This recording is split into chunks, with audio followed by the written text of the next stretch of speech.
What is this phenomenon? And you'll find that in some instances, it's a South African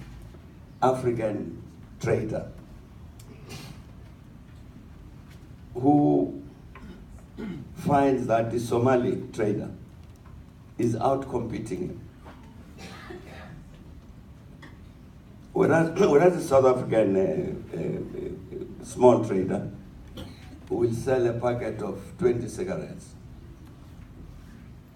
and it costs so much. The Somali trader opens the packet and sells one cigarette at a time, so that the very poor are able to buy one cigarette, whereas they don't have enough money to buy a packet. So obviously the Somali trader is going to have much more brisk business. I'm saying you have instances in this country where the South African traders who get outcompeted by the Somalis will then stand up and say, the Somalis are taking our jobs, and let's go and attack them. Nothing to do with that. It's just a businessman who's trying to protect his market. And it's called xenophobia. You know, you had an instance here 2 years ago, whenever. Nikolani, you remember this incident of a Mozambican who gets stabbed in Alexander Township and dies, and one of our big newspapers here says xenophobia. He was a Mozambican. What had happened is this fellow was selling cigarettes in the street. And 3 young fellows, they come, one of them says, please I'd like to buy this packet.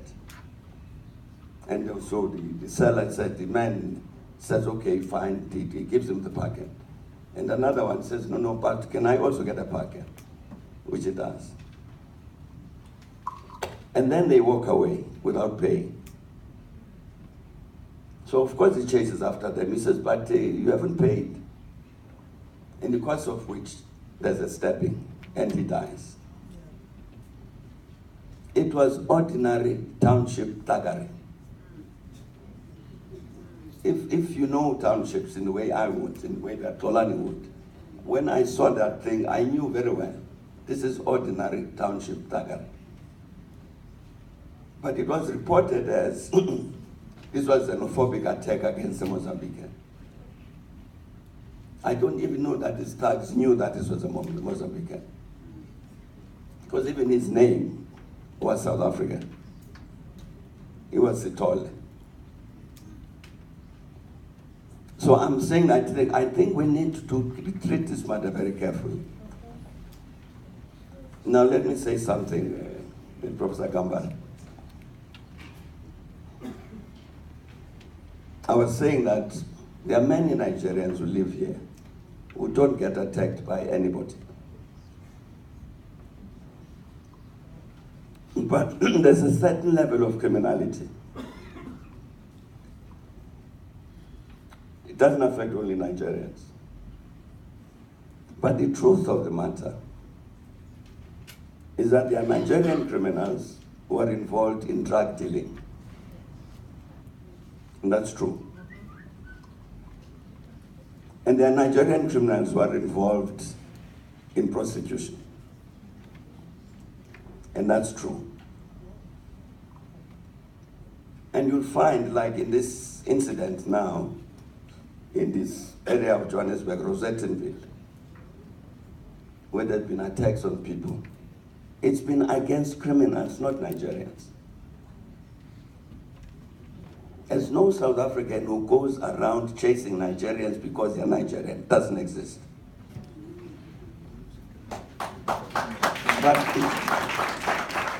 But they will act. They will act against this person, whether it's Nigerian or South African, who they say, this one is feeding our children drugs and destroying young lives. Then they report to the police. The police don't act. then the community takes the law into its hands. That will happen. It's incorrect to read that as being an offensive against Nigerians in South Africa, because it's not true. So I'm saying, when we talk about xenophobia and Afrophobia, we need to be very careful about it. This last thing, this demonstration to the South Africans, this last demonstration in Pretoria, which resulted in some violence. A group of people from one of the townships, Mamelodi, said, we want to march to the Ministry of Home Affairs to put a petition because we are complaining about lack of regulations with regard to immigrants and so on. So the municipality gave them permission to march. They were then joined by a group from another township, Atteridgeville. So they marched to the office, people from Mamelodi, delivered their petition, and went back home peacefully.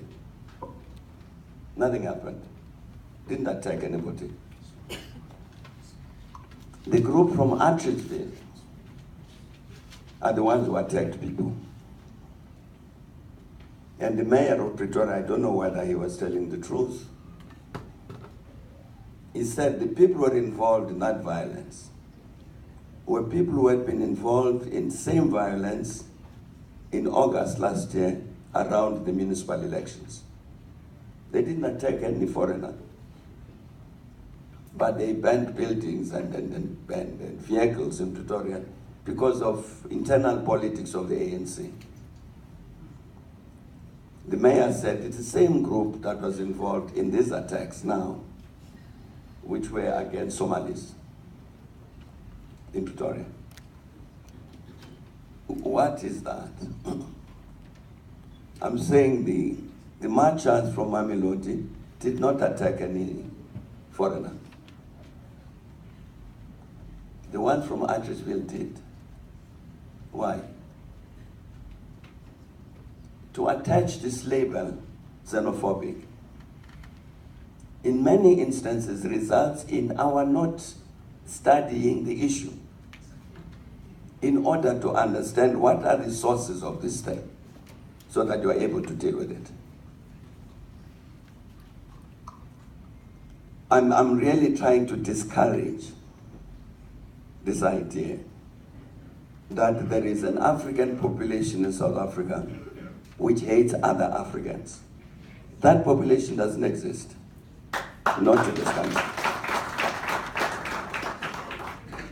There are instances of this violence which we need to understand. The sources and the origins of this thing. Who organizes this thing? Is it spontaneous? What sparks it?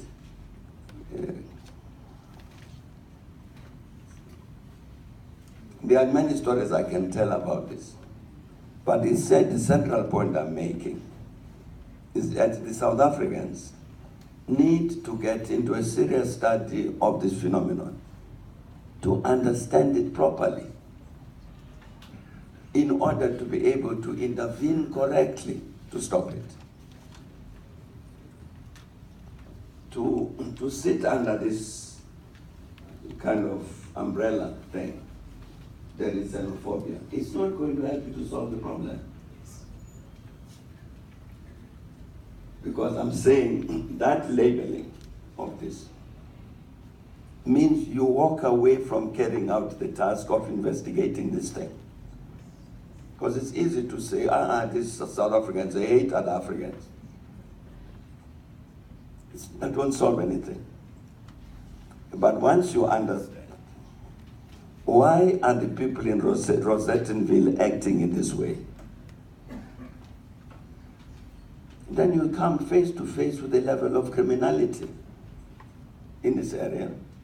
including the failure of the police to deal with it. Which is why the people then go out into the street and do their own thing. And therefore, to solve the problem of Rosettenville is to understand it better, not to give it its label. I think it's wrong. Because